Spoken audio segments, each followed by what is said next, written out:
Everyone, welcome to the Waistman's podcast, episode 6, I believe. We bringing out that consistency for you guys in these crazy times that is COVID-19. We provide you with that sweet content. This episode is going to be a bit of a part 2, you could say. We had a really super interesting conversation regarding this topic of bringing the FGC to the mainstream. I got the guests with me from last week. I got Cookweave, Hurnyy, and Sleeves. I'll shout these guys out for coming through. Also, before we get going, I do want to do a little shout out for Blunderbuss Designs. This isn't the first time that we worked with them.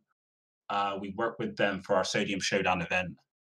Was it last year now? This year? Last year? September, so about 8 months ago now. Yeah, 8 months ago for our Tekken dojo event. We collaborated with them, and we like to do so again, purely because they're so godlike. Like the designs and the products that they pull out is top tier. Advocated by some top players such as Book. Big fan of their stuff. So check them out. Blunderbuss Designs. Check them out online on Google and Twitter as well. Good stuff. Good products. And so we'll go underway with the conversation. The conversation was left last week with an interesting question, which I'm sure you've seen on the screen. Will Riot Games save the FGC? Now, first, it's a big question. It's a question that we won't have an answer to for a little while yet. We haven't heard much of Project L. I believe that the name was given. Yeah, Project L. Yeah, that's right. We haven't been given much information regarding it, but we do have a little bit that we've accumulated over time. But the first question, though, I do want to get into as an intro. Does the FGC need saving, do we think? Ooh, that's Does it need saving? Are we content in the position that we're in? Are we hoping for more? Are we doing too much? I know esports is a bit of a hot topic, very to and fro in terms of opinions. I mean, just your personal opinion. I'll go first. Do I believe the FGC requires saving?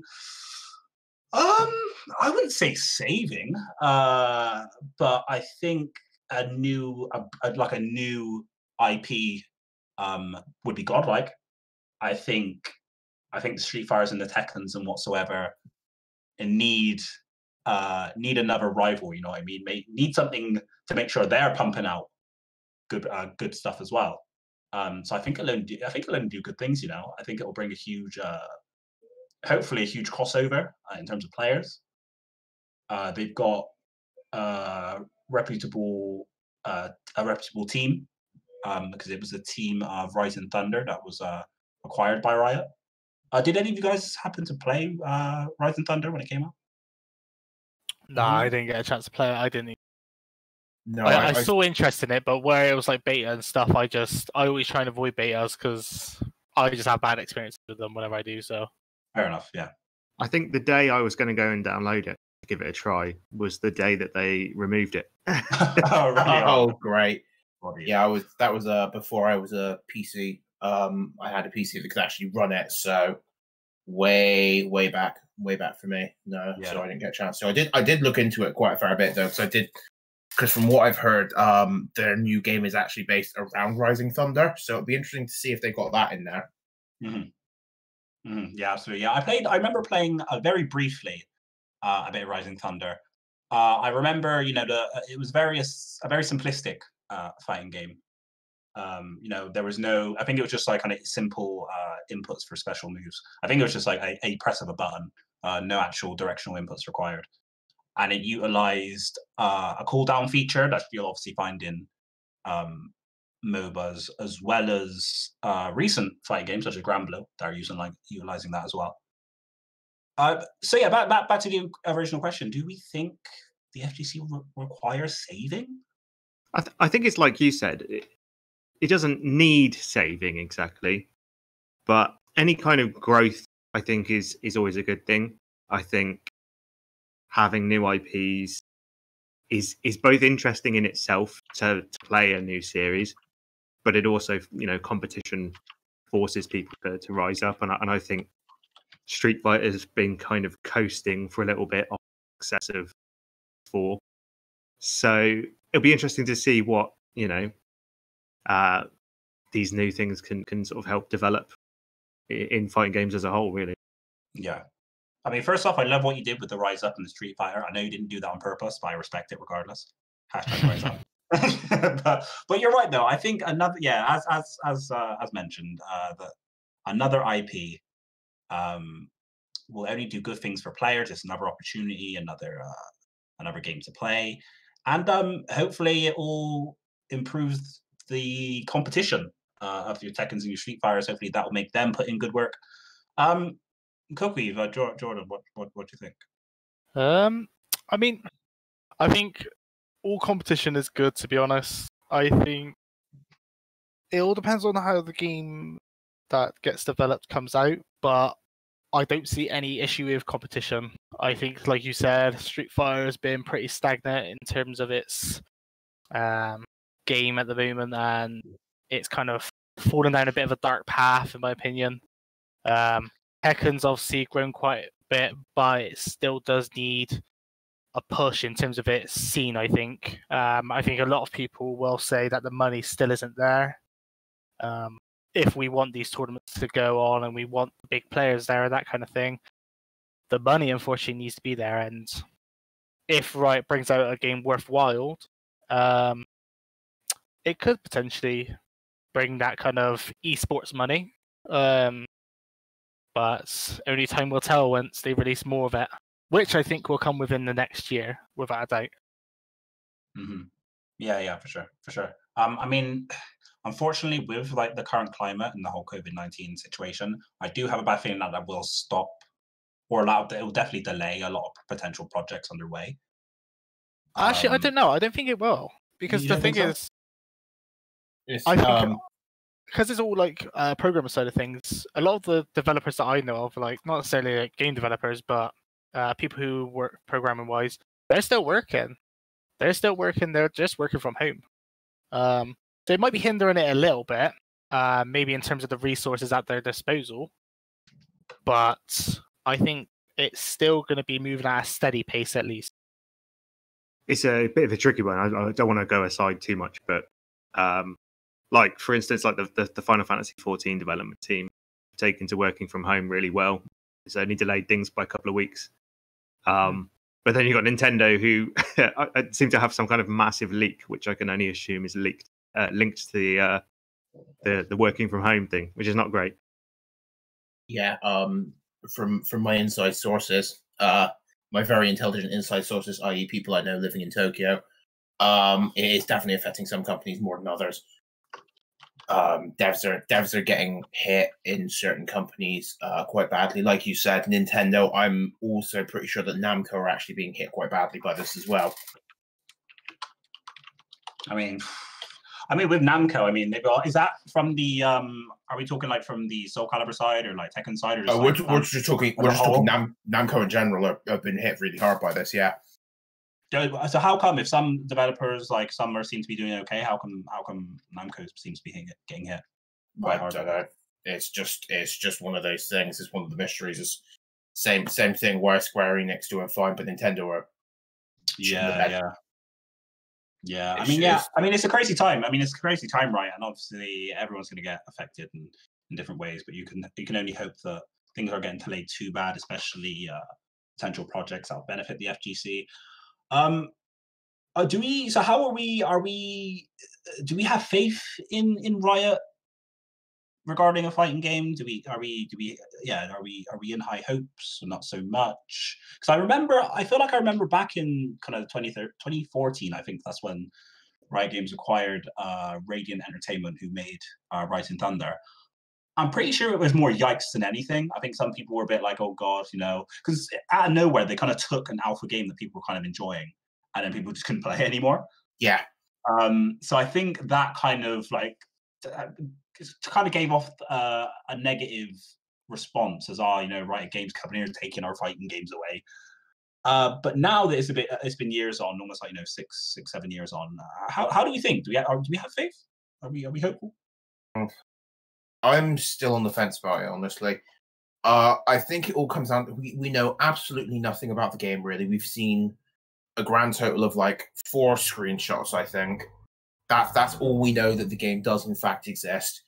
There was no UI. We don't really know the developers. I think of the only developers, the one thing I do know is that Seth Killian is not on the team, which did give me a bit of a yikes. Oh, he's not on the team. He's not on. Yeah, Seth Killian is not on the team for Project L, which really did give me a big red flag, because I'd figure if he was on there, it would make sense, considering the whole he kind of co-made Evo and that kind of shit. Mm-hmm.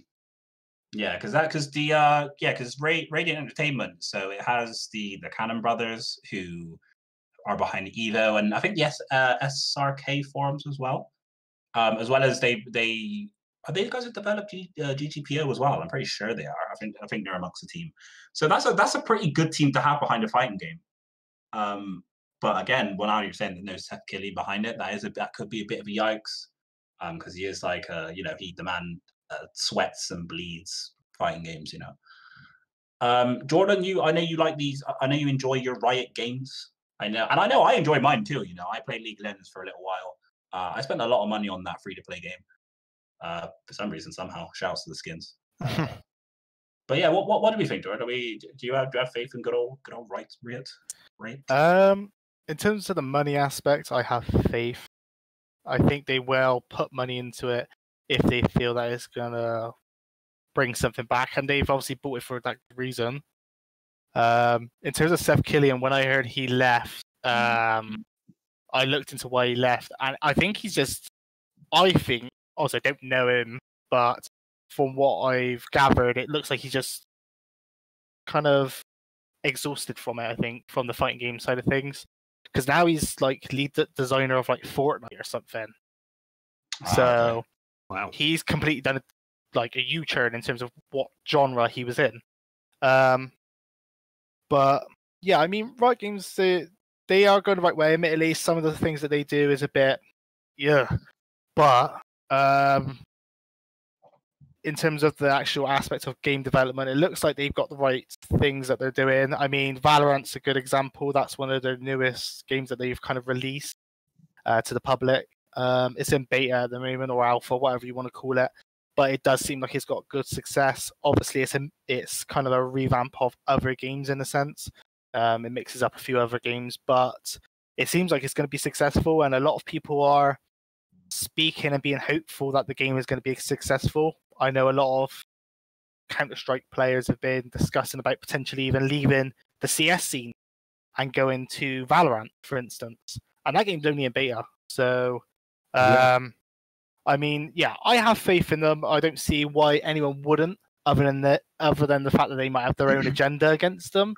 But Riot do put money into things that they do think are going to work, and they've obviously bought that studio for a reason. So, I mean, like Valorant has been getting so much praise. If you can say anything about Riot, is that they're great at taking some of the best ideas from other games in the genre and making it into their own thing. League of Legends is not the first MOBA by any, but I would dare say it's the most popular because they've taken a lot of elements and combined it with great characters. If they're going to do that with a fighting game, it's like we were saying last week, that there's so much potential, so many games that are nearly perfect, and then you just have little things letting them down, netcode, or just little silly things. If they can get it all right and put it together, we might be looking at a huge success. I mean, that's the one thing I want to mention is that, and you mentioned something about netcode. That's actually quite a big thing. So in terms of Counter-Strike, some of you may play it, some of you may not, but Counter-Strike, the matchmaking side of things is the server is on a 64 tick rate. So in terms of that, it means that, reading the game, when your, inputs, that kind of thing, the best example of it is that when you throw a smoke on a 64 tick server, people have like setups for smokes, that kind of thing. Some of them won't work on a 64 tick server, but they will work on a 128 tick. Now Riot have already gone one step ahead, and they've decided out the bat, right, straight away we're having 128 tick servers on beta. I didn't realize that until I started playing around with some of the little commands and stuff, and saw that, and I thought they actually are putting the money in to make sure that they've got a fluid game. So I think, hopefully, in terms of netcode side of things, I think they will conquer that barrier. Don't know how necessarily, but I think they are going to definitely be up there with the competition.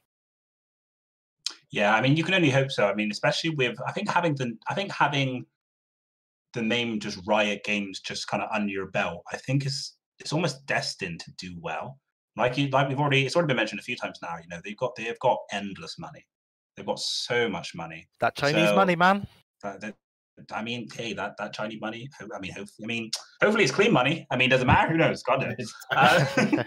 But you can only assume with so much money, they'd be able to tick all the boxes on what makes a current fighting game successful.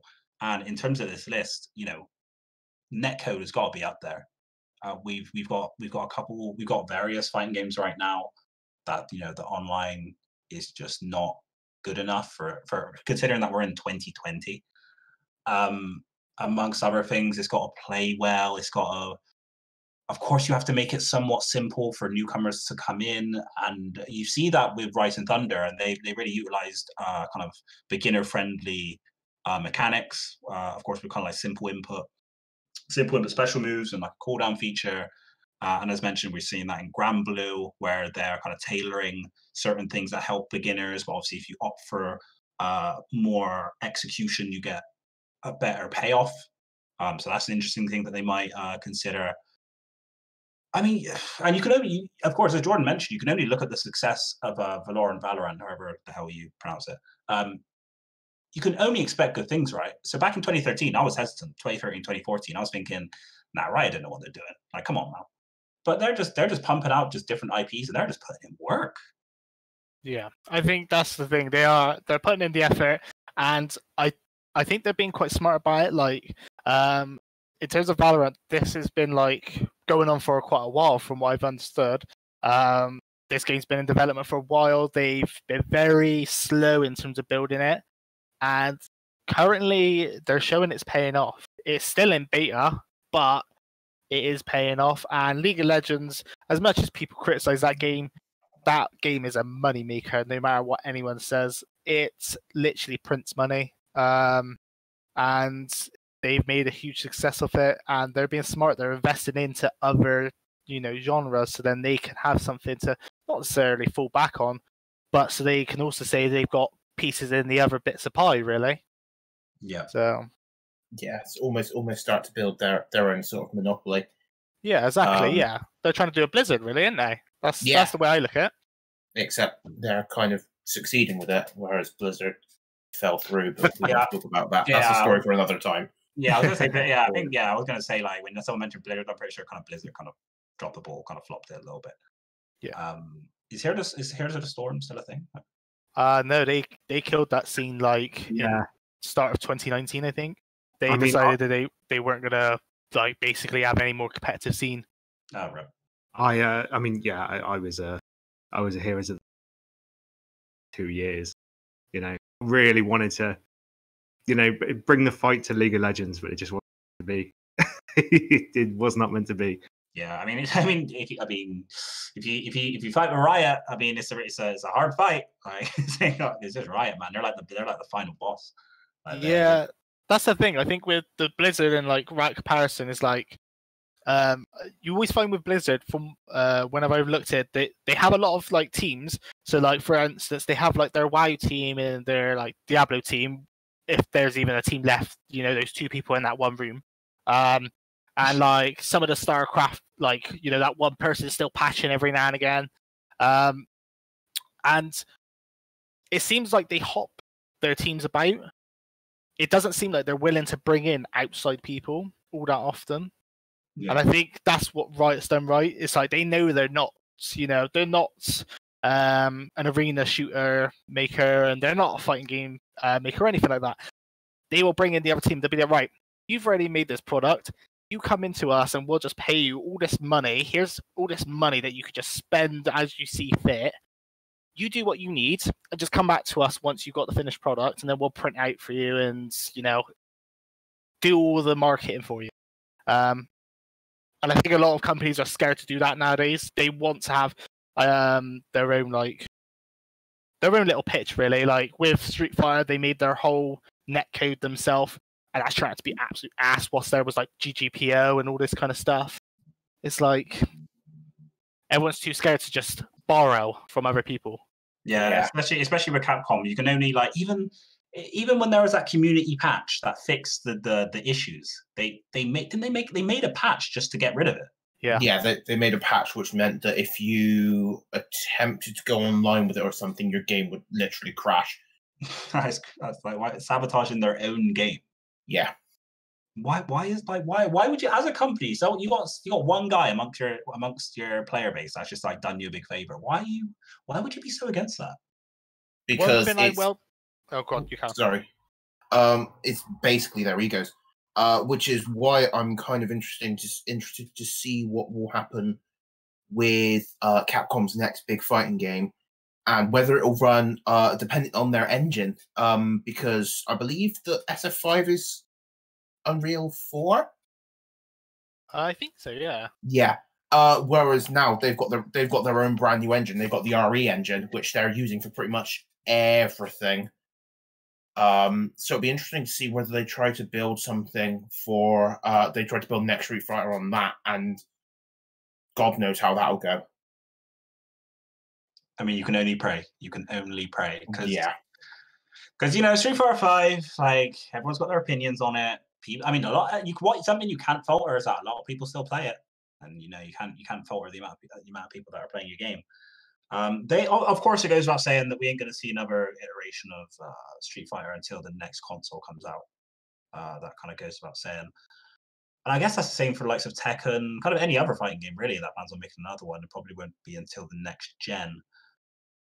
So I think Riot Games, with that in mind, I think they got a lot of time to work with, because I don't think any of the competitors will be coming out with anything new anytime soon. To bring it back to Riot Games and their endless flow of money, which is what they have. What are the top things that they have to get right? I know netcode's one of them. Like, what else is required to make that perfect fighting game? What's it need? I think characters is a big one. I think half the success they've got with League of Legends is having this wide cast of colourful characters. You've got, you know, your edgy fuckers. You've got your, you know, 3-foot girls that shoot lasers. You know, if they can inject some of that, you know, creativity and you know, nail all the tropes, I think they've kind of done half the job there. It wouldn't surprise me if it is a League of Legends fighting game, to be honest. Mm-hmm. Yeah. I think it is, from what we've seen of the screenshots. Yeah. Yeah, you see, like on League of Legends, I think the only clip of any kind of gameplay is like I think it's like Darius and Ari, maybe. I think it's Darius and Jinx. I think is the Jinx. Yeah. See, there, I think you've already hit the, you know, half of why like Smash Brothers is so popular. You know, you've got all these existing characters, and people want to see them in a different style, and you know, taking more control of them. So I think they've already ticked the box there. Then. Yeah, I think you make an excellent point, Sleeves, because you know, when I was new to fighting games, you know, you buy your first fighting game or whatever, or you see like an advert for it, you see it on YouTube, and the first thing you look at really is like, oh, that character looks sick. Like, I want to play him. Like, he looks cool as hell. Like, one of my first characters was Cody. I'm like, this guy's a G. This man's a criminal. This man needs handcuffs to restrain him because he's that godlike. I'm like, of course I'm going to play this character. This character looks sick. The man punches people and makes tornadoes. Of course I'm going to play him. So I think that's huge. I think especially getting newcomers in, even old heads, they like a cool character. So I think that's super important. And with having so many characters in League of Legends, they're well over 100 now, right? I think 100, well over 100 champions. Yeah, well over 100 champions now. I think they're over 150 now. 150. That's crazy. Yeah, and that's it. You know, you've already got your season passes. You know, people are going to be like, "Oh, I'm so hyped." You know, oh, we better see Annie. You know, like people are going to be hook, line, and sinker. They're going to be brought into it immediately. Yeah. Now, what? To be fair, this is one thing to consider. Now, whilst it's a good idea having all these characters, we definitely do not want. Well, I'll speak for myself. I definitely do not want a fighting game with 150 plus characters. Oh no. I definitely do not want the new Marvel. I definitely do not want that because this is the problem. This is the problem with Tekken, in my opinion. The game has 49 characters, each with a move list of like 50 to 100, maybe even more moves. It's just it's not even complexity anymore. It's just oversaturation. I can't, like, me personally. I still play Tekken, but I don't have any motivation to try and get better, purely because there's far too much to lab in that game. You know, I'm already a uni student. You know, I don't need to study any more than I need to. And for that game, I think it's just way too oversaturated with moves. I think 49 characters is a bit much. So I think that's gonna be 50 soon, mate. Well, supposedly, we're not sure if that's like confirmed or not. I don't know. That's maybe for another discussion. But I'm pretty sure Tekken. I'm not sure if Tekken's trolling or not with that last character silhouette, but who knows? But yeah, character oversaturation is an issue. But yeah, like we said, I think League of Legends have plenty to choose from, plenty of characters and personalities. So I think they got that on lock. I want to say for the record now, given how things are going, I think Terry's going to be in it as a guest character. He's in everything now. Terry Bogard. Terry Bogard in the League of Legends fighting game. Terry Bogard is like the late 2010s equivalent of Dante from the Devil May Cry series. Absolutely. He's in Smash Brothers. He's in what's that one called? Fighting EX Leia. He's got to be in this, surely. I mean, maybe. I mean, Riot got that money, you know. They just chuck money like, hey, give us your character. They got that money, and SNK does not have that money. Yeah, trust. Maybe that'll work out. Who knows? So let us know who you want to see in this Riot game. What guest character? What guest character do I want to see? I don't even know. You know. Yo, bring back my boy Dante, yeah. Yes. Bring back Dante. I want Marvel vs. Capcom 3 Dante to be in this thing, yeah? I want him to be shooting guns. I want him to bring out the sword. I want him to bring out his gauntlets. I want it all, man. That's what I want. Capcom versus Riot? Yo, we all know Capcom need that money because we know how shit they done with Street Fighter 5. So they need that money right now. But my man Riot will pay for their next year. Just for some Dante. Give me that Dante, man. Yeah, they can. They can if they wanted to. They can just do whatever they want. Or they could bring out Nero, mate. You know what? Nero. Bring out Nero. I don't care. Just bring out someone. Don't make crime, man. Virgil. Yo, I need power. Yeah. Shouts to Virgil. I could definitely see like a Monster Hunter character, like going toe to toe with some of these weird Riot League of Legends characters. The thing is, do they even need guest characters? They got so many to. They got so many to choose from, bro. No. They're for about 10 seasons, definitely. Yeah, I think on a real term, I don't imagine they will bring in crossovers at all. Oh, no. No. It would be fun, don't get me wrong, because, like I said, I would love to have a Devil May Cry character in there.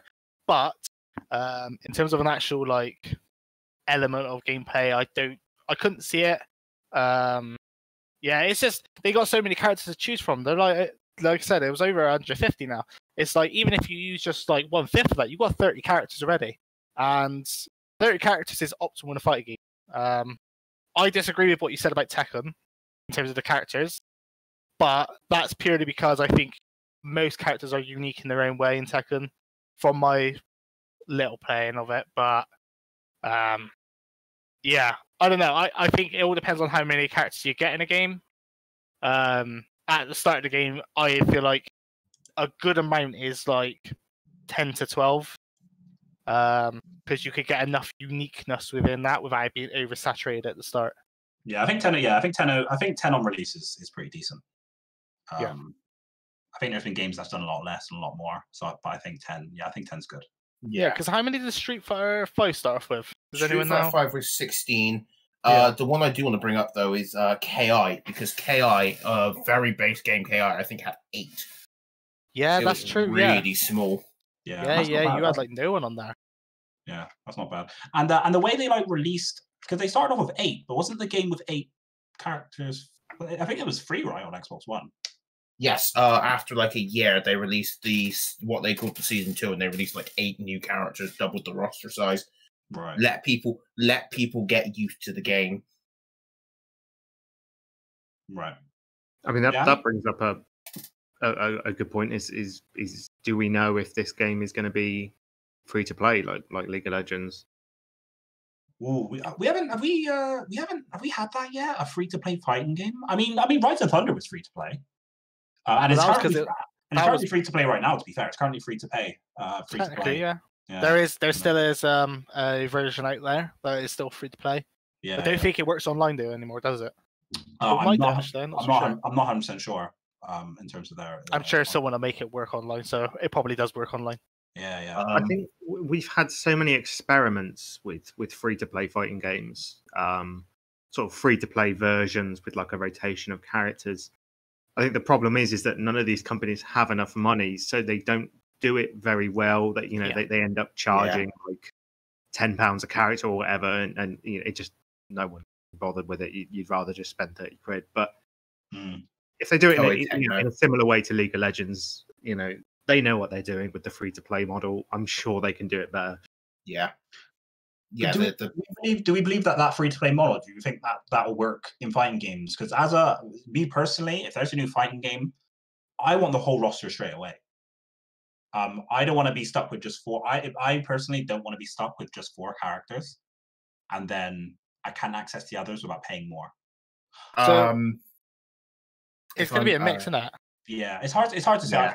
I mean, I just feel like in MOBAs that model kind of works, and it works because you can get more characters as you grind the game, and I think that model works quite well. I don't think we've had that in fighting games where you grind until you can purchase a character. I know Street Fighter 5 did it, but I don't think they did it very well because you had to grind ridiculous amounts. If you play online, you get like no coins or whatever the currency is.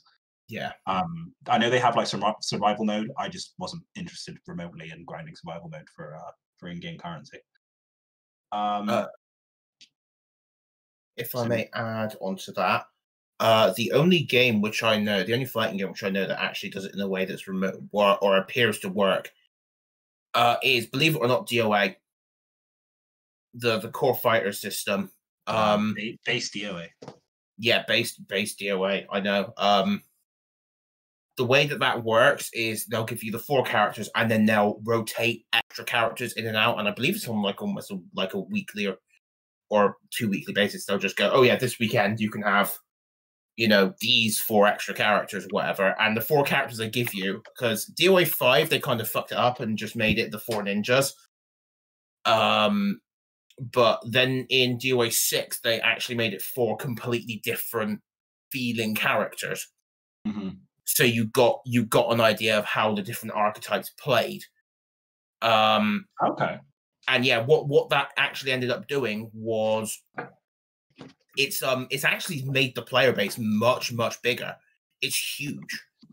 Like I can go on right now, like on a Tuesday night or whatever, and just pick it up and get a game like that. Okay, that's super interesting. That what I find really interesting is it's almost like you get this character shift on a weekly or a bi-weekly basis or whatever, and kind of like each shift in character is kind of a different. It's almost like the meta shifts with each character change every week. That would be super interesting. So you get a certain amount of characters like this one week. And then a week later, like they're no longer available. You got a new bunch, and then you got a new bunch. I think that'd be super interesting. I just don't know how this kind of like rotation would work in a fighting game. Personally, I'm not saying that it can't work, but me personally, I'm not really sure how they would apply it. Yeah, I think that's something that maybe Riot Games, hopefully they'll be able to figure out. And if of all people to figure out, I would have thought Riot Games would be able to, because they do something like that anyway. Is it still a thing? Is it still a thing where like you get different free champions? There's still a free champ rotation, yeah. Yeah, it's still ongoing. It's much higher now because obviously the game's on like 5 bands each side, and obviously with there being so many champs, I think you get like, I think it's like 16 or it's 20 free champs on the rotation. But one fighting game that I know also does like a rotation is I can't believe I'm gonna say its name, but Dragon Ball Fighters. So basically you got the DLC characters, and also you got the base game, blah blah blah. But the DLC characters, they actually go on a rotation. I don't know how often it is. I don't know if it's weekly or if it's bi-weekly or what. But I know there's weekends where they do like Fusion Weekend. So before Kefla's release, you had Vegito and you had Gogeta, who were free to play. You didn't have to buy them or anything. They were free to play for that weekend from Friday up until Monday night. And you could play them without paying any additional. And then obviously you decide to buy them after if you wanted. Okay. So I thought that was really interesting. And I think, to be honest, I think a free-to-play fighting game could work. I think because it would be so easy to bring in casual players. If a game's free-to-play, I'm not being funny. I can remember when I was super casual in terms of playing games, and I saw a free-to-play game. I was like, yeah, let's try that. I would try it just because it's free-to-play. Yeah, that's facts, yeah. So, there's a time, there's definitely a time where you just be like, oh, it's free, I'll like, I'll download it, why not? How many times did I used to go out and I used to be like, before I go out, let's quickly just download this, go out for like 2 hours or something, come back and it's ready. It's like, right, well, it's free to play. I've lost no amount of my time. So, paid no money for it. And I think the additional factor of having like season passes or whatever they would call it, to just get the additional characters, I think that would be not easy money, but it would make it a lot more viable to the casual audience, because they would see it as, well, they've got the base game for free, so they've got these basic characters. In the Riot game, it might be Darius, Jason, whoever else. But then in the Season 2 pass, you've got like new champion Silas, and you've got, I don't know, like Yumi and all this kind of stuff. But you could buy these additionally for like £10 if you want, only 5 characters, or you can buy, 12 characters for, 25 or whatever it may be, whatever pricing scheme ends up being. But I think it could work, and I think, like someone's previously said, is that they are the people who will know how to make that work. They've focused on this model this whole time. They've got it going with Valorant, where the only thing you have to purchase is skins. That's the only thing that you buy with real money, other than champions. You can buy the heroes in Valorant, but you can also just earn them by playing the game. I mean, I know I'll definitely be picking up Valorant when it goes sort of out of the private beta, like, because why not, as you said. Yeah, I think they've been quite smart about it, to be fair, in terms of the Valorant side of things, because I personally believe that with this Valorant beta, although they're calling it private, I think it's just one big ploy to get a load of marketing for free. I think what'll happen is everyone's on this private beta in quotations, but not being funny, I queue up for Valorant and it takes me about 30 seconds till I'm in a game. So the player base must already be quite huge. And I think they'll just open it to the public and they'll be like, right, this is it now. We will continue development, enjoy the game. And that's what it'll be, because they've already said once it exits beta, anyone who's purchased stuff is going to get, I think you could buy like Valorant money or something, and whatever you've bought already, you'll get it all refunded plus 20%. So even though you're funding a beta, you're going to get something for funding that beta back, in a sense. Yeah. So, which I thought was interesting. You got me itching for a code now. I mean, as incentive, right? Yeah, that's definitely as incentive. I mean, free games are like where it's at right now. I mean, if you look at these battle royales, you got your Fortnite that started off free and that blew up. You got your Warzone. Warzone's free, which is crazy to me as well. Like, don't even need PS Plus. Yeah, damn. I know that's doing bits. I just remember you don't even need PlayStation Plus. I was about to renew that. Nope, guess it wouldn't be. See, that's what I mean. Like, this is free games where it's at right now, and I can play it. Give me my free game. I'll play it. I'll play it. And if it's a fighting game as well, I'll definitely play it. I think fighting games kind of have a reputation amongst casual people that they're kind of tricky to pick up, and it's 1v1. They play it online, they're going to get trashed, and they're so reluctant to drop that initial sort of 30-40 quid. By removing that, you're going to get people playing. It's just like League of Legends. I think it's a really quite complicated game at its core. League of Legends. There's so much you need to know, and yet I talk to so many people who don't play loads of games, but by God they play League of Legends because it's free. They gave it a try. They liked it. And I think it could be the same for this new fighting game. You can only that's like the dream. The dream to have that similar effect is like I'd really hope that the crossover in terms of like players would be quite high for that reason. Honestly, because fighting games are fighting games, me personally, I just can't see the crossover in terms of players would be that high. All these people playing League of Legends, I can't see a lot of them going into like a fighting game. It totally helps that it's free. That goes without saying. But whether they kind of stick with it, I don't know. It's I think fighting games are for a certain kind of. You need to have a certain mindset to keep at a fighting game because you are going to get blown up. But of course, by making the game easier, that definitely helps. And I think one game that's done really well regarding that is Granblue Fantasy Versus. I think they've done a super good job of keeping it accessible for beginners, but as well keeping the depth for experienced fighting game players. So you can only hope that the Riot Games will come up with a similar kind of strategy in terms of like gameplay, making it inviting for people that have never played fighting games. Yeah. Similar to what Guilty Gear Strive, it seems like that's what they're going to try and do. Guilty Gear Strive's looking to make it a fighting game that does have that entry level for beginners. I mean, but I find that really strange with Guilty Gear because when I think Guilty Gear, I do think like complex anime fighting game. So I think it's super interesting that they're going for that route. And I think that's quite a popular opinion too. But I think Granblue's doing it really well. I'm not sure if any of you guys play. Sleeves, I know you play a bit of Granblue. I don't know if Jordan or Cookweave, if you've played much Granblue, but I think it does it quite well. Yeah, I think it does a good job. Yeah, it's really accessible. It's sort of like Dragon Ball Z Fighters. You got the auto combo system as well. And yeah, you start off, you can do some cool stuff, and then you're like, okay, let's experiment and see what I can do. It's a winner. Yeah, it's definitely got that accessibility and the depth at the same time. I did mess about with it quite a bit. I actually got to mess around with it on launch day. I got to get to the first ever Fighting Tuesday or Fighting Friday event in Japan. I was out there for its release, and that was dope. And yeah, I'm a total scrub with 2D games. If you've ever seen me play a 2D game, well, I'm sorry.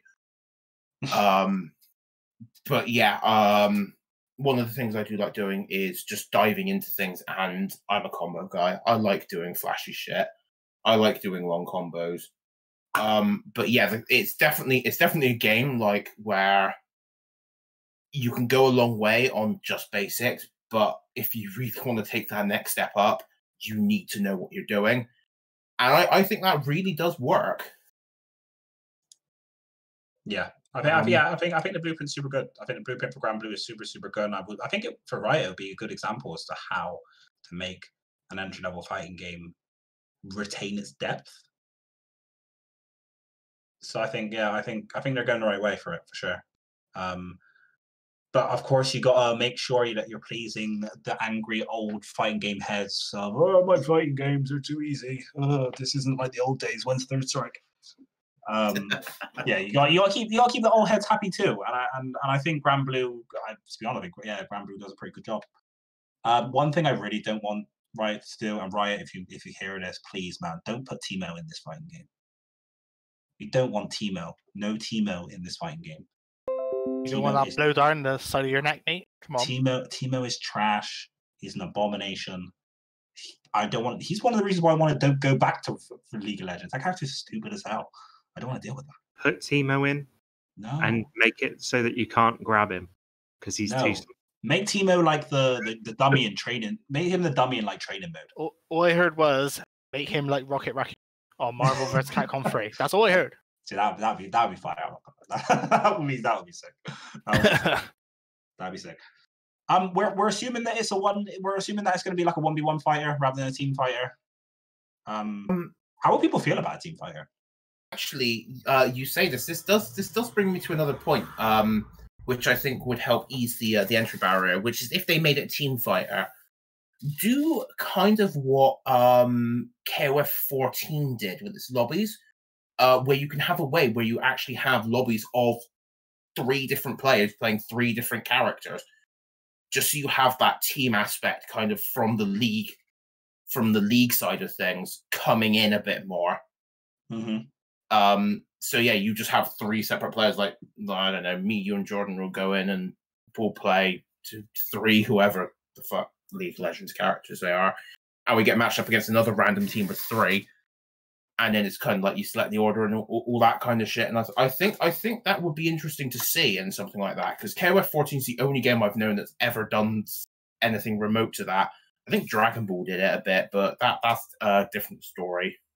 I think that's a really good idea. I would be so down for that. Like the idea of sort of like a co-op fighting game. Because I mean, unfortunately, Street Fighter Cross Tekken did it, where you could have 2v2, like the old classic Tekken tag, I suppose. But yeah, like when that was coming out, it's a shame the game sucked, because I was thinking like, it'd be great to like make a team with Matt, you know, and sort of go against people. So if they could accomplish that, they could really build it, you know, some big communities and get communities together. Yeah, I mean that same like 2v2 aspect for Cross Tekken is kind of what got myself and Jordan into the scene, into the fighting games. We picked up Street Fighter Cross Tekken, and you know we picked our characters. We went online, just kind of going, whether that was 2v1, like a 2v2 against people, or even 2v1. I know that's an option too. I'm not sure how they would like utilize that.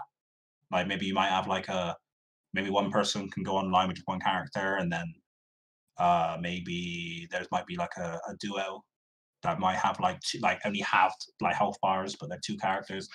I'm pretty sure. I mean, Tekken Tag's done something like that, right? You can play 1 character, or you can choose 2. That's the thing, right? Yeah, Tekken Tag 2. I used to like going solo in Tekken Tag 2. No, you'd get a bit more health, and you'd get your rage drive twice, which was So yeah, there are sort of ways to balance it that makes it quite interesting, I think. That'd be super interesting. I think, I mean, Riot Games is all about that team aspect, right? That's what made it so popular with it being a MOBA. So maybe that having that team aspect would be pretty interesting and to put into a fighting game. And they're also good with constant development. They can try something. You could have it as a test mode, and if everyone goes, nah, that's shit, they'll just remove it or tweak it. Why not?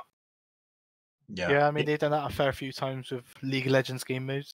Yeah, they've got loads of different ones. Admittedly, nothing towards competitive, but casual side of things. They got Earth. They got all random Earth. They've got Nexus splits. There's so many different game modes on League that's fitted for that casual audience.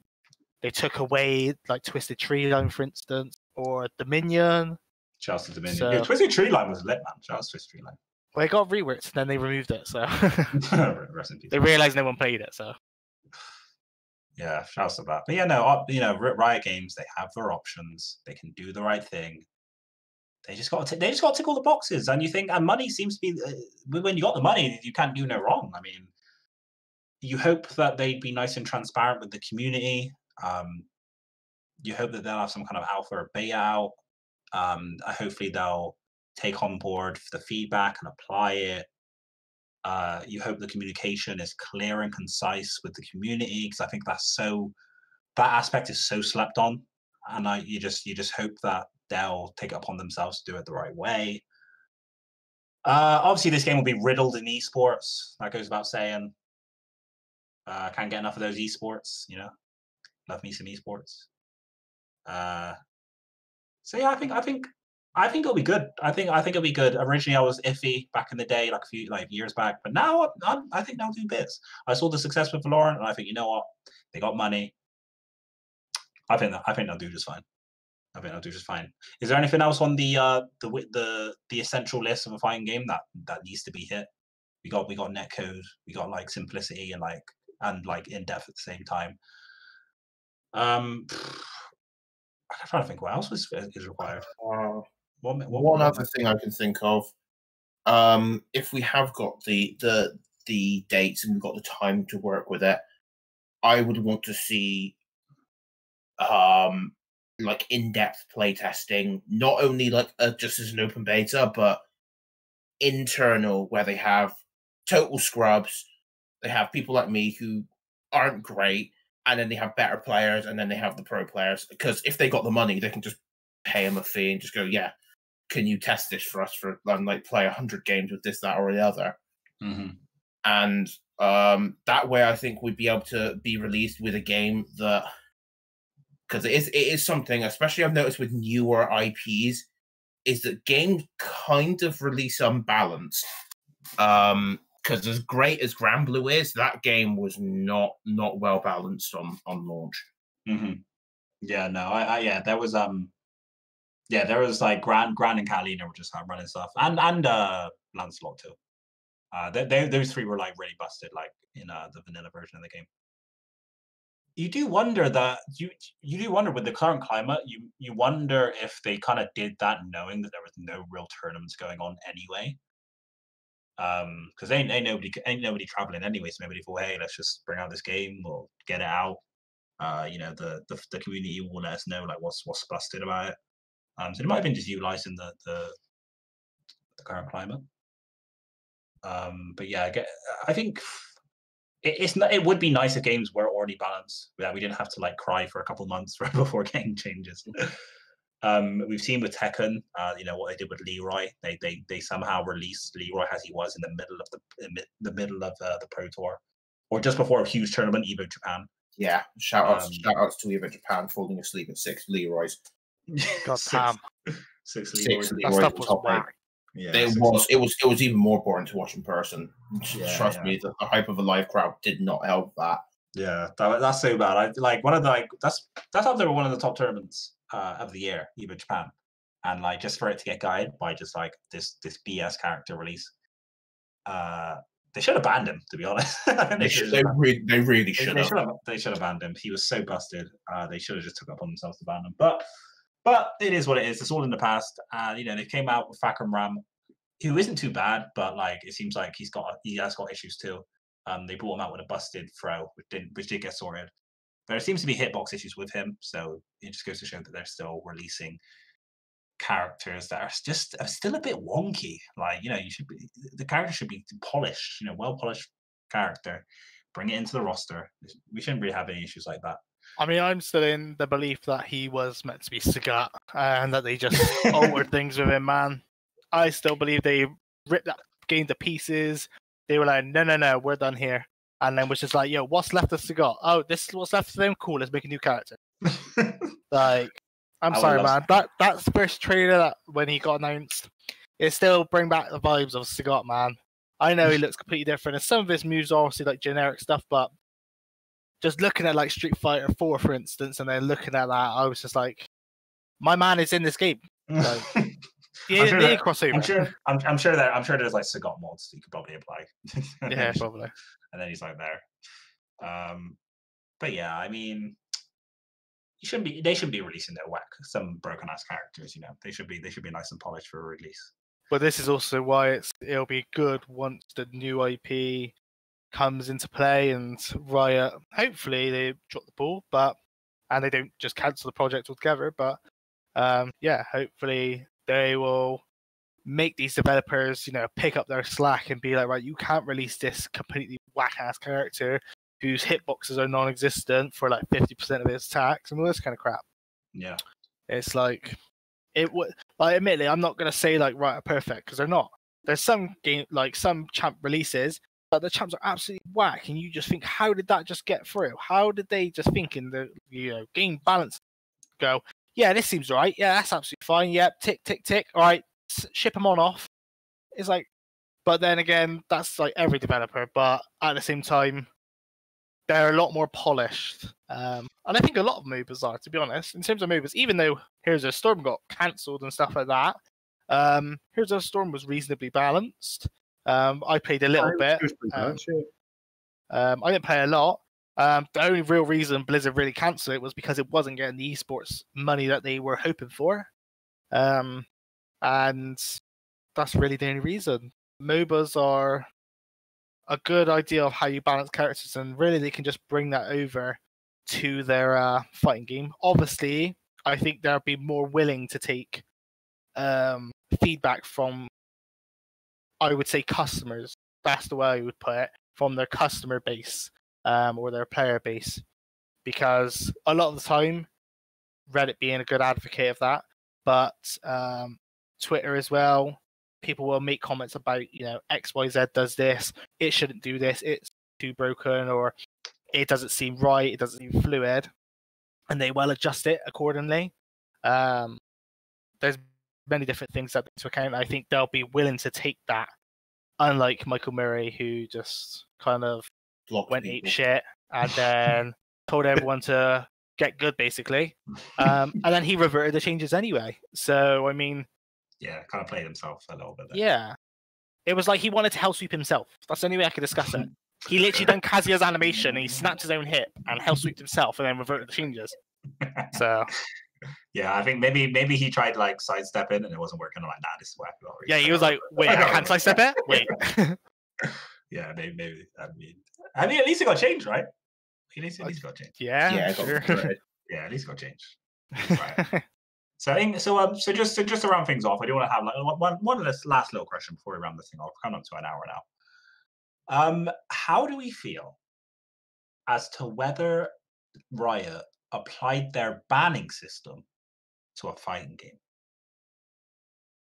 How would we feel about that? So say you have a roster. Say we have a roster, because I can't imagine they do that with a roster of like only 10 characters. So say there's like a roster of like 20 characters, 25 characters, and you're going into ranked. And when you go into ranked play, you're allowed 2-3 bans. How would we feel about that for a fighting game? Would that be a thing? No, definitely not. Because I know that Street Fighter did actually experiment with this. Yes, they did with their with the SFL, the Street Fighter League, and the way it turned out is you can't, especially if you see who you're playing, if it's a name that you like recognize and you know who they play, you can immediately just fuck people. Target ban, basically. Yeah, you can, because what we saw in the Street Fighter League. I didn't know too much about the one they did in America, but the one in Japan, almost every single game, we would see the same people, like the same characters getting banned. Like we would see Tokido's team, no Akuma, Daigo's team, no Guile, Itazan's team, no Abigail, this, that, and the other, Nemo's team, no Yuri, and it was just always the same. And essentially what you're doing is you're just going to destroy, because inevitably characters are going to become top tier. You're just going to get rid of the top tiers. Mm-hmm. So why do we think? But then why do we think that it works with MOBAs and it doesn't work with fighting games? Because sorry, you go on, Sleeves. I was just going to say, because I just think, I mean, first of all, you've got like a roster that's 5 times the size, but also they are relatively simple compared to a fighting game character. Like you can quite easily find another character that does similar things or has a similar role that isn't too much more difficult to play. So, but with fighting games, it's much more complicated than that per character, I think. Yeah. I would say that. I think with MOBAs it works because in terms of banning the pick process, the drafting, they say, is like 40% of the game when it comes to MOBAs. So when you draft your bans and you draft your pick. Now, people, when it comes to the pro scene side of things, ban things based off, like we mentioned just now, target banning. Now, a professional player in a MOBA game, if they can only pay like a short roster, likelihood is they will be target banned. You look at like the high level teams in League of Legends, and there is people on their team who will be like, they know this person's got an insane Syndra, a great Blitz, or whatever it may be, and they will take those out of consideration. But also bans are to decipher, to push people into a certain play style. So they'll take out 3 enchanters and 2 tanks that they didn't want to play against. So then they can force them to play their own version of a poke comp, or they want to play more of an engage comp, that kind of thing. They take out the weak points. In fighting games, you can't ban stuff like that because it is too complex. There shouldn't really be characters that are similar to each other. Whilst MOBAs will have a tank that fits a tank, but in a different set of skills. You will have a DPS, AD carry who will have another AD carry who will fit that similar role of damage, but everything funnels into a role. Whilst in fighting games, it's not that simple. Characters don't come out and you're like, oh yeah, he deals a lot of damage, or yeah, he tanks a lot of shit. It's like, no. Everyone kind of has the same aspect. They all gotta, get 100 to 0 for that person. But they have their own unique moveset to decipher their own playstyles, whether it's dry, whether it's exciting, grappler. You can't ban out characters. So yeah. No, I feel you on that one. I mean, it could just be the matter that maybe they make it simplistic enough that you can have a pool of characters you can rely on. But yeah, I mean, I think it's very different for fighting games. And like we said, we've seen that with the SFL.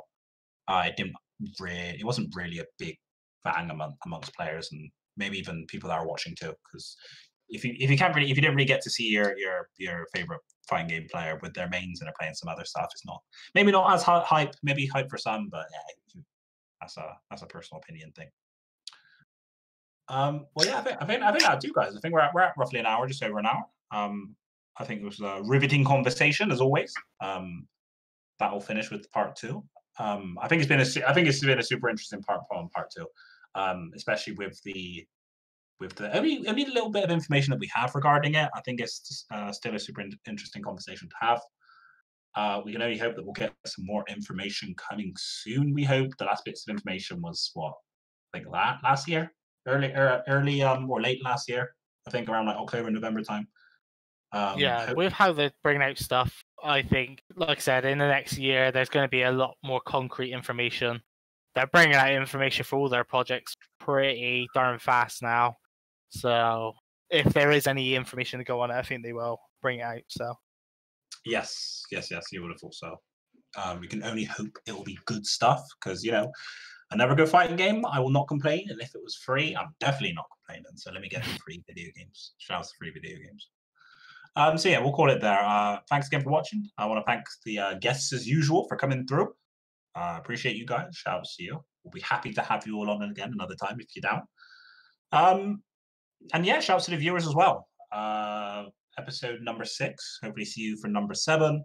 Of course, we got Waistman's Wi-Fi tournaments every Sunday. You got to be watching that, because there's always some like ridiculousness going on. It's always good times with the Wi-Fi tournaments. And yeah, and hopefully we'll see you then. So it is goodbye for now. GG's for now. Yeah, GG's. GG's, see you later. GG's, and we will see you Sunday.